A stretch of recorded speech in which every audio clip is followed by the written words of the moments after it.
শত্রুদের সঙ্গে আচরণ রেখে দেওয়া সুমহান আদর্শ এর মধ্যে তারপরেও أعوذ بالله من الشيطان كنت إمام النبيين وخطيبه وشكر আদায় করছি যে মহান আল্লাহ সুবহান আজকে সম্মানিত আলোচকবৃন্দ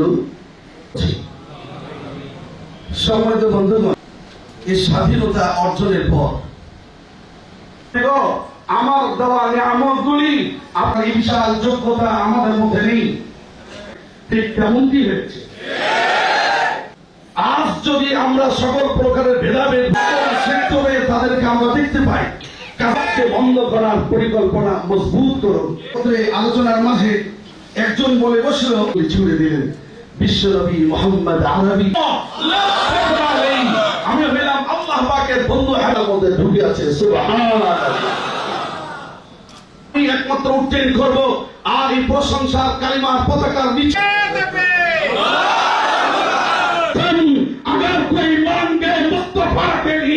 জীবনী সকলের জন্য উৎসর্গ করেছে তার জীবন। সাহাবীরা তোমরা কি জানো পৃথিবীর শুরু লগ্ন আর শেষ সামনে প্রধান আলোচকের আলোচনা ভাষী মুসলিম উম্মাহ এই প্রবন্ধ থেকে এই বই থেকে উপকৃত হবে ইনশাআল্লাহ। যে বাংলাদেশে কোন সরকারি দেখা মাত্র গুলির কথা বলে নাই, কিন্তু বিগত পতিত সরকার এটা এই করেই সে এখান থেকে পালিয়েছে। সেটা হচ্ছে যে দেখা মাত্র গুলি করত মানুষকে। এটা একজন মানুষ তো বলতে পারে না আমার পকেটের পয়সায় পুলিশ বেতন খাবে, আমাদের পকেটের পয়সায় অস্ত্র কিনবে, বুলেট কিনবে এবং চাকরি করবে, আর আমাদের দেশের জনসাধারণকে গুলি করে হত্যা করবে। এটা কি কল্পনা করা যায়? সবচাইতে জঘন্য কাজ করে গেছেন। আমি বলবো যে তাকে অ্যাডজেক্টিভ খুনি সরকার ছাড়া বিকল্প কোনো কথা দিয়ে মানাবে।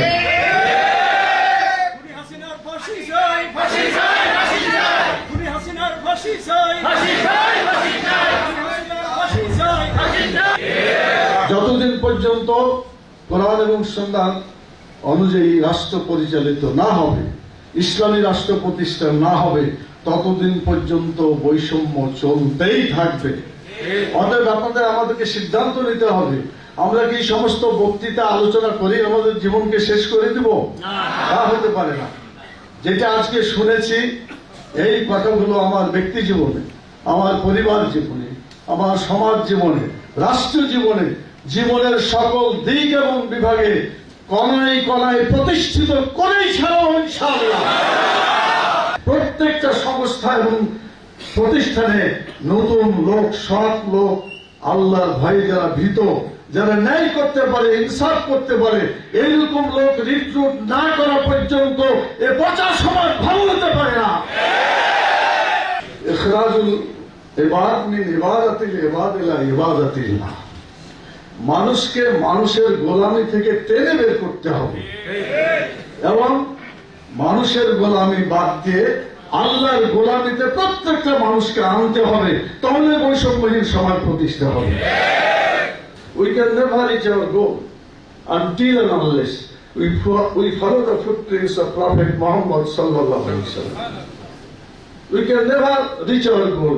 কোনদিনই আমাদের গন্তব্যস্থলে আমরা পৌঁছতেই পারবো না until and unless, যে পর্যন্ত এবং যতক্ষণ পর্যন্ত না মুহাম্মদ রাসূলুল্লাহ সাল্লাল্লাহু আলাইহি ওয়াসাল্লামের পা রেখে আমরা যতক্ষণ না চলবো, ততক্ষণ পর্যন্ত আমরা আমাদের গন্তব্য পৌঁছতে পারবো না।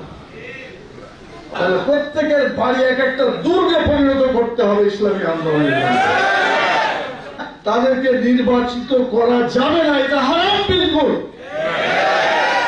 আল্লাহর ভয় যার নাই তাকে নির্বাচিত করা জঘন্য অপরাধ, গুনাহ, জাহান্নামে যাওয়ার কারণ হবে।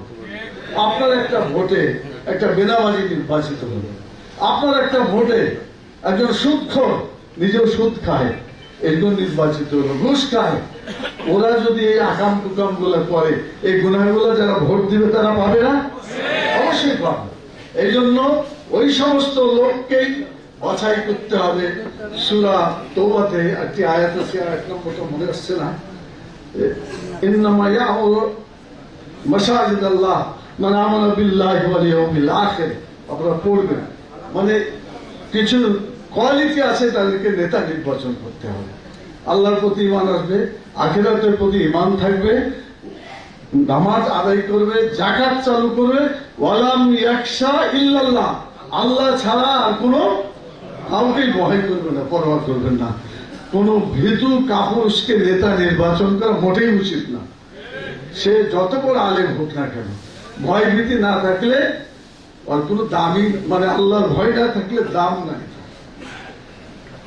ওলামার একটা আলেমদের ডেফিনিশন আল্লাহ বলেছেন, কি বলেছেন? ইন্নামা ইয়াখশাল্লাহ মিন ইবাদিল উলামা, মানে আলেমরাই আল্লাহকে ভয় করে। অন্য কথায়, যারা আল্লাহকে ভয় করে তারাই আলেম, এটাই আল্লাহ তাআলার ডেফিনিশন। আমি বলবো আপনারা সকলে আলেম হতে পারবেন যদি আল্লাহকে একমাত্র আমরা ভয় করতে পারি, তাহলে আমরা কিন্তু সেই দরজায় পৌঁছে যেতে পারবো। যারা আল্লাহকে ভয় করেন, এরকম আল্লাহ ভীত লোক, আল্লাহর ভয়ে যারা কাজ করবেন, এরকম লোককে যতক্ষণ পর্যন্ত প্রশাসনে আনা না যাবে ততক্ষণ পর্যন্ত এই সমাজে বৈষম্য চলতেই আছে, চলতেই থাকবে।